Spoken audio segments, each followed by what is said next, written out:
Pare, sa akin, Game 7, abot, San Miguel. Ang akin lang dito, pare, gusto kong pumokus doon sa Bates. Alam mo, siyempre, ihihimay-himay din nila itong Bates. Anong weakness nito? Ano ang strong points nito? Galing Lasal ito eh. Nakita ko ito maglaro. So kahit paano magkakay, may mga coach, nag-coach dyan sa San Miguel galing Lasal eh. So at least makikitaan nila ano counters ni dito sa bata ito. Ngayon, sino kalaban mo? One of the mga isa sa mga mabibigat na sentro sa history ng PBA, Junmar Fajardo, 6-time MVP. He will still get his numbers. Okay, sigurado yan. Veterano to. I mean, may pride itong tao na to, kompleto sa movement and all. Pero ang ano ko lang dito sa Meralco, what is their formula in winning?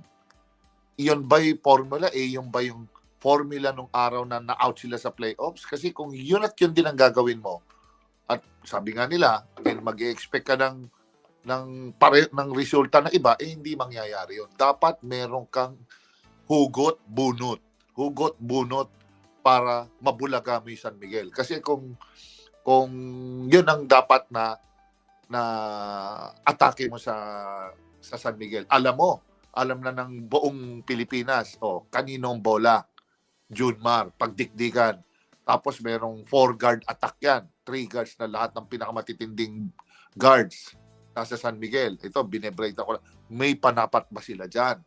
Pag wala silang panapat dyan sa tatlong matitinding kabador ng San Miguel or 4 at kay Junmar, wala kang ibang hugot and bunot or what, ang resulta tingin ko, ganun pa rin.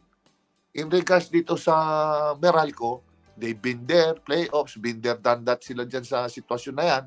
I'm sure baka may napaghandaan na nila itong sitwasyon na to kasi baka hindi na sila umabot sa ganitong sitwasyon eh.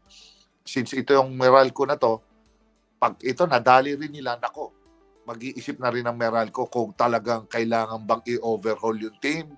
Mag-iisip na sila ng malalim din. Baka nag-iikakaidara na rin yung team or baka ipoprove din ng mga major thunders na rin sa San Miguel na, pwede pa kami. Baka maganunan. Yun lang naman, very short ang analysis ko dyan, pare.